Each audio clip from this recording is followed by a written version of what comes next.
বেতন থেকে একটা অংশ উল্লেখযোগ্য আপনি কি করে সদাকা দেবেন। এটা হচ্ছে ওই সমস্ত চাকরির ক্ষেত্রে আমাদের এই পরিধিটা মনে রাখবেন।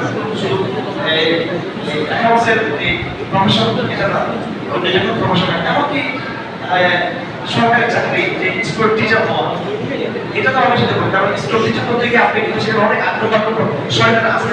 আর এই আমি সেটা বলছিলাম, আর সাইল কষ্ট আর সাইল আমরা শয়তানের মন্ত্র পড়াচ্ছি, কথাটি কি না?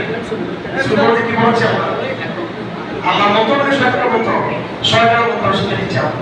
বাংলা সাহিত্যের মধ্যে, ইংরেজি সাহিত্যের মধ্যে, ইতিহাসের মধ্যে, ভূগোলের মধ্যে, হ্যাঁ, সম্পূর্ণ একদম শয়তানের মন্ত্র মিশ্রিত। এই জন্য এখানে আপনাকে হয়তো ফিল্টারিং করতে হবে প্রতিটি কাজের পর, অথবা আপনাকে বেতনের কিছু অংশ আপনাকে এখানে সরকার করে দেওয়া জরুরি।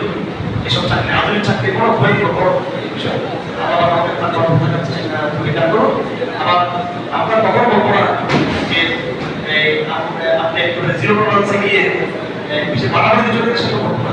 আমরা একটা মধ্যমত কথা বলি, চাকরি আপনি আমার দিতে করেন, কিন্তু আপনি এই চাকরির অংশ আপনি আপাতত কি করে সরকার করে দেবেন।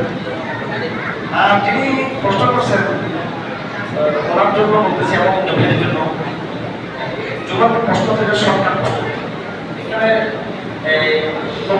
সংক্ষিপ্ত প্রশ্ন উত্তর গেল, ডিটেলস দাবি প্রমাণিক বক্তব্য এবং প্রশ্নকারী যে সেও আমাদের সাথে পুরো ডিটেলস তার প্রশ্ন লিখবে।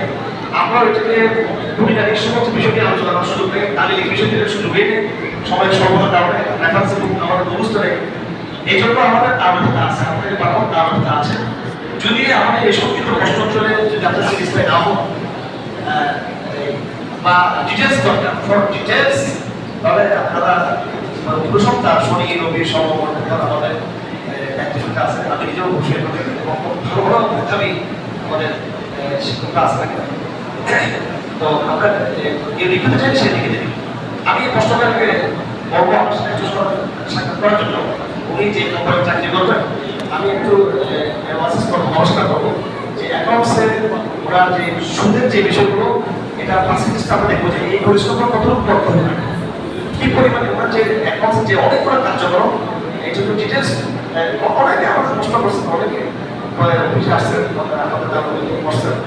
বাকি আপনিও যদি আরো ডিটেলস জানতে চান, মানে একটু আপনার চাকরির এই সুদের অংশ আমরা জানতে চাই, অ্যাকাউন্টসের আপনার সবার ঠিক একরকম না, সব সব কোম্পানি সব অফিসের কার্যক্রম একটা, আপনার যে চাকরি স্পেসিফিক এটার মধ্যে সুদের ফাংশনটা কি পরিমাণ, এটা আমার দেখতে হবে। আপনার অবস্থায় দেখবো যে আপনি যেহেতু হাওয়া নিশ্চিত, সেজন্য আপনি কিছু এই কমিটির অনেকজনকে দেখা যায় তারা বড় গান থেকে মিউজিকটাকে বাদ দিয়ে হারাম করার চেষ্টা করে। এটা কতটা ঝুঁকি কথা আপনার জানলে ভালো হবে। দেখুন, গান নিজে হারাম, মিউজিক আমরা এখন কেউ যদি একটা গান গায়, হ্যাঁ, সে গান যদি সেখানে যদি নারী বাদে নিয়ে থাকে, সেক্স থাকে সেখানে, বা বস্তুবাদের বিভিন্ন ইয়ে থাকে যেটা আল্লাহকে বিভাগ করে, সেটা তো মিউজিক না থাকলেও হয়, সেটা মিউজিক না থাকলেও হয়, এটা জায়েজ নেই। আর যদি মিউজিক থাকে তো সেটা কেমন খারাপ হয়ে যায়। এই জন্য মিউজিক বাদ দিলে গানটা খারাপ হয়ে যাবে, কিন্তু ওঠো না। আমি দেখবো যে গানের বিষয়বস্তু রাসূলুল্লাহ সাল্লাল্লাহু আলাইহি ওয়াসাল্লাম খায়রুল কালিমাতিন ক্বালা আল-আরব কালিমাতু নাবিয়্যিল আসর, রাসূলুল্লাহ বলেন যে আর কবিদের মধ্যে সবচেয়ে উত্তম কবিতা বলেছেন নবীর আসর, আর কবিদের সবচেয়ে উত্তম ওনার একটা গান ছিল, আলা কুল্লি শাইইন মা খালাল্লাহু বাতিলু ওয়া কুল্লু রাঈন সিওয়াকা ফাতাযাবিলু ওয়া কুল্লু রাঈন বা'দাল্লাহি সিওয়াকা যাবিলু। এই যে রাসূলুল্লাহ কি বলেছেন, উৎসাহিত করেছেন। এবং সাহাবাদের মধ্যে অনেকে ছিলেন যারা কবিতা চর্চা করতেন, যারা ওখানে মধ্যে বসে কবিতা চর্চা করতেন, যারা গান সঙ্গীত যারা পড়তেন, এগুলো রাসূলুল্লাহ নিজেও উৎসাহিত করতেন, সাহাবাদেরও পড়তেন, যুদ্ধ ময়দানে পড়তেন, এবং সুস্থ হয়ে পড়তেন।